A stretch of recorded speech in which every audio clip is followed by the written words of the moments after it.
നിങ്ങളെല്ലാവരും കഴിഞ്ഞ ദിവസം പത്രമാധ്യമങ്ങളിലൂടെയും ക്ലബ് FM ഉൾപ്പെടെയൊക്കെ ശ്രദ്ധിച്ചിട്ടുണ്ടാവും. നമ്മുടെ വിദ്യാലയത്തിന്റെ ഒരു പ്രത്യേകത ക്ലാസ് റൂമിലെ പഠനത്തിനപ്പുറത്ത് വൈവിധ്യമാർന്ന പഠനാനുഭവങ്ങൾ കുട്ടികൾക്ക് സമ്മാനിക്കുക എന്നുള്ളതാണ്. പൊതുവിദ്യാലയത്തിലെ ഇംഗ്ലീഷ് മികവ് അടയാളപ്പെടുത്തി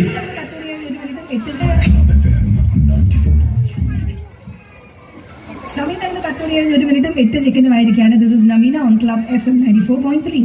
യെസ്, അപ്പൊ നമ്മൾ പറഞ്ഞു വന്ന കാര്യം ഇംഗ്ലീഷ് പഠിച്ച ഒരു കാര്യമാണ്. അതായത് നമ്മുടെ ചന്തേര ഇസത്തുൽ ഇസ്ലാം ELP സ്കൂളിലെ റെജിന ടീച്ചർ ടീച്ചറുടെ ക്ലാസ്സിലെ സ്റ്റുഡൻസിന് നല്ല അസലായിട്ട് ഇംഗ്ലീഷ് വായിക്കാനും എഴുതാനും പറയാനും ഒക്കെ തരുന്ന ഉഷാറായിട്ട് വളരെ ഫ്ലുവൻ്റ് ആയിട്ട് അത് പഠിപ്പിച്ചു എന്നുള്ളതാണ്.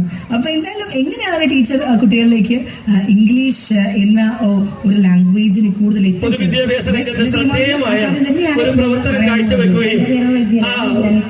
പ്രവർത്തനം നമ്മുടെ വിദ്യാലയത്തിന്റെ മികവ് അടയാളപ്പെടുത്തുകയും ചെയ്തു. ഒരു വർഷം കുട്ടികളെ പങ്കെടുപ്പിച്ചുകൊണ്ട് 1000-ഓളം ഇംഗ്ലീഷ് കൈയെഴുത്തു മാസികകൾ തയ്യാറാക്കുക എന്ന് പറയുന്നത് അതികഠിനമായ ഒരു പ്രയത്നമാണ്. നോക്കൂ, മലയാളം മീഡിയം വിദ്യാലയത്തിലെ കരുത്തുറ്റ ഇംഗ്ലീഷ് പഠനത്തിന്റെ നേർസാക്ഷ്യമായി മാറ്റിയ ഈ മികവുറ്റ പ്രവർത്തനം കാഴ്ചവെച്ച ടീച്ചർക്ക് Chandera Muslim Jamaath committee school management committee ഒരു സ്നേഹാദരം നൽകുന്നു. ആ ഉപഹാരം നൽകുന്നതിന് വേണ്ടി നമ്മുടെ school manager APP Kunhahammed Sahib, ഒപ്പം ജമാഅത്ത് കമ്മിറ്റിയുടെ പ്രിയപ്പെട്ടവരെല്ലാവരും ഈ വേദിയിലുണ്ട്. സമ്മാനം ഏറ്റുവാങ്ങുന്നതിന് വേണ്ടി, ആ സ്നേഹാദരം ഏറ്റുവാങ്ങുന്നതിന് വേണ്ടി ടീച്ചറെയും സ്നേഹപൂർവ്വം ഈ വേദിയിലേക്ക് ക്ഷണിക്കുന്നു.